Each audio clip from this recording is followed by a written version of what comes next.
তিনি যে কথাগুলি বলেছেন আমি তার সাথে ওই টকশোতে ছিলাম। তিনি যে কথা বলেছেন একজন মুক্তিযোদ্ধা হিসেবে ইমোশনালেও কিছু কথা বলে ফেলেছেন, এটা সত্য। কিন্তু যা বলেছেন ঠিক বলেছেন। আমার বক্তব্যটা ওখানে, আমিও ইতিমধ্যে দুটো ইউটিউবে কথা বলেছি এই ফজলুর রহমান সম্পর্কেই। আমি বলেছি মুক্তিযোদ্ধার দল বিএনপি, তিনি বিএনপির চেয়ারপারসনের উপদেষ্টা, মুক্তিযোদ্ধারা যাবে কোথায়?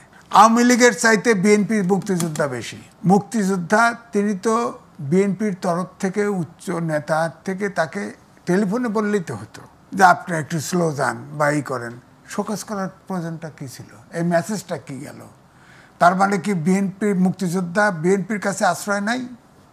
বিএনপির কাছে আশ্রয় থাকবে না? আমিও তো সর্বকনিষ্ঠ মুক্তিযোদ্ধা ছিলাম, তা আমরা যাবো কোথায়? আমরা কি জামাতে জয়েন করব? জামাতে জয়েন করব? যারা বলে যে, আমি আগেও বলেছি, যারা বলে যে আপনার জামাতকে দাঁড়িপাল্লায় ভোট দিলে ব্যস্ত পাওয়া যাবে, আজকেও বলেছে জামাতের সেক্রেটারি জেনারেল জামাতকে কোরআনের আইন বদলানোর অধিকার দেওয়া হয়েছে, আল্লাহ দিছে। বলেন কত শিরক কথাবার্তা। এই জন্য আমি বলি জামাতের সবগুলো লোক দোজখে যাবে, কারণ আল্লাহকে তারা চ্যালেঞ্জ করেছে মুসলমান হিসেবে। আপনি বলেন কেন মনে হচ্ছে জামাতের, কারণ দুজক বেহেশত আল্লাহ স্রষ্টা নির্ধারণ করবে, আপনার কেন মনে হচ্ছে জামাত দোজখে যাবে? জামাত এই জন্যই বলি, আল্লাহ ব্যস্ত দোজক সৃষ্টি করেছে, আল্লাহ ব্যস্ত দোজক রক্ষণাবেক্ষণ করেন, আল্লাহ বান্দার বিচার করবেন, বিচার করে অপরাধীকে দোজখে পাঠাবেন, আর যিনি অপরাধ করেন নাই, যিনি সহি কাজ করেছেন তাকে বেহেশতে পাঠাবেন। জামাতকে কি আল্লাহ দায়িত্ব দিছে?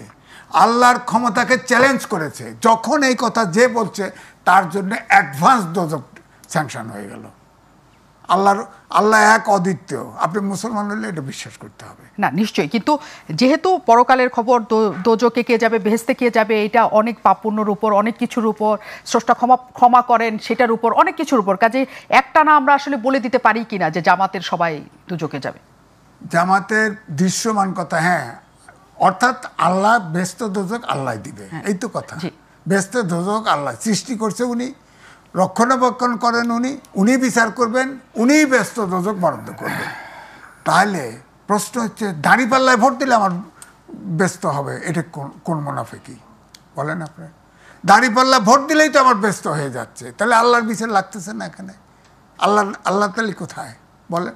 আবার কোরআনে যে আইন আছে সেটা জামাতের বদলানোর একমাত্র অধিকার তাদের আছে। বলেন কত বড় শিরক! এই কথা বললে যদি মুসলমান হয়, মুসলমানের কোরআন এমন একটা গ্রন্থ যার একটা কমা বদলাইতে পারে নাই। বহু বিধর্মীরা চেষ্টা করেছে এই গ্রন্থ সম্পর্কে প্রশ্ন উত্থাপন করা, একটা লাইন পরিবর্তন করতে পারে নাই, একটা কমা পরিবর্তন করতে পারে নাই। আপনি সেই জামাতকে অথরিটি দিয়ে দিলে আল্লাহ।